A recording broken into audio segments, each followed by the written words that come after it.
Hey you guys, it's Jen at Jen's Haunts, and I just wanted to give you an update before I get too much farther into this. Here is my jack-o'-lantern. I've painted the inside the metallic blue.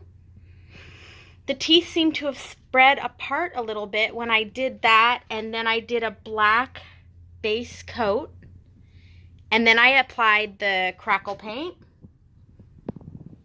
and then I went back over it with yellow, and I got my vine here all done. So I didn't want this color to be my end color, so the only way this was going to work is if I could Crackle paint over Crackle paint, because I don't want to lose the colors and the Crackle that I've already got. So I did some experimenting. I did the blue and then yellow, and that was regular Crackle. And then I put the Crackle paint and orange. It was pretty thick, and it really didn't work so great. So I did, in general, the same thing over here, but I put the color on a lot lighter, and I watered it down. I think that's it right there. So I think that where I want to accent it with orange and the red, I'll water the paint. I'll put Crackle over this, you know, like in the seam, and then I'll water down the paint, the orange or the red. I'll go over it again, and it should re-crackle. Because I just wanted some orange, like, you know, in the creases, maybe just to here, and then do the same thing on the bottom, you know. So I think it turned out good. I'm happy with it right now, but my intention was not to have it just that one color. So I think that this is going to work. But I looked on the internet and I couldn't find a video that would show if you could Crackle over Crackle. So now I know that I can, and that's what it looks like if you water down the paint a little bit. So just to recap, this is the clay that I used on the vine. It's no bake, so that's great. And I just used a little tool that came with my gallery glass and put in all these great grooves. So once I get this painted, I will then dry brush it, and all of that detail work will come out. I think it's going to be cool. I'll use a tiny little brush and try to get down in there and not get green or gray paint anywhere it's not supposed to be. But so anyways, here it is.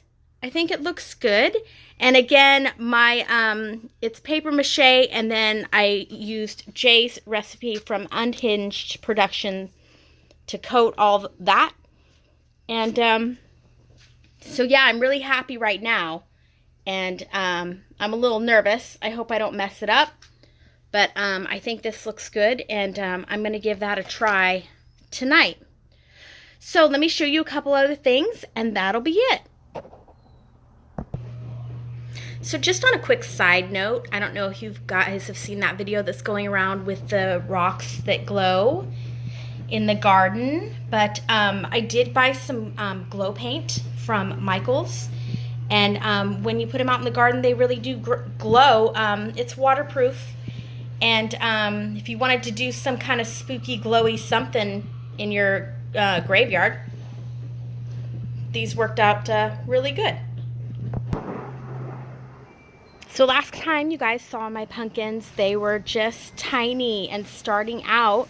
So they are growing away. Everything's gotten huge. That's that mammoth pumpkin. This is traditional jack-o'-lantern pumpkin. This is that warty pumpkin. This is Cinderella pumpkin. And back here in the corner, because I ran out of room, that's the little gourd pumpkin. And this one here is that sterling purpley pumpkin. There's my daughter's rocks. She's a natural. And this one here is also the sterling. My corn is huge, and my sunflowers are doing good. So here's that.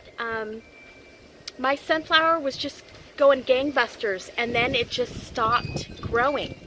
So I'm not really sure what that's about. The stalk is huge, and I thought he was going to be my winner, but that's all right. Here's this other sunflower, and my beans. This corn over here, it's not doing quite as well. It's probably not getting enough water. Just because my neighbor, I think they have rock on their side. I don't think it's lawn. So, but it is growing, and my sunflowers are doing pretty good.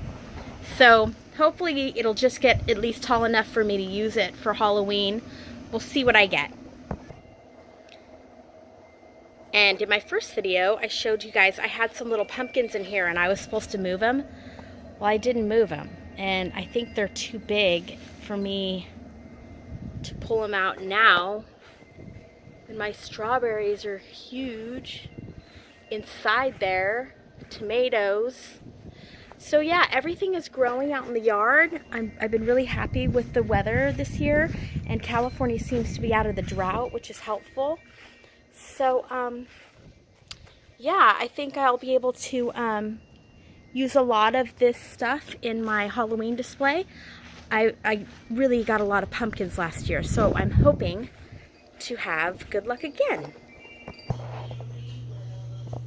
Ava, do you want to say hi? Are you a sleepy puppy? Ava, you want to say hi? No? Alright, you guys, so that's it for now, and next time you see this, hopefully I'll have all the accent color done, and I will have painted the vine here, and we'll go from there. So alright, you guys, have a great rest of your week, and I will talk to you later.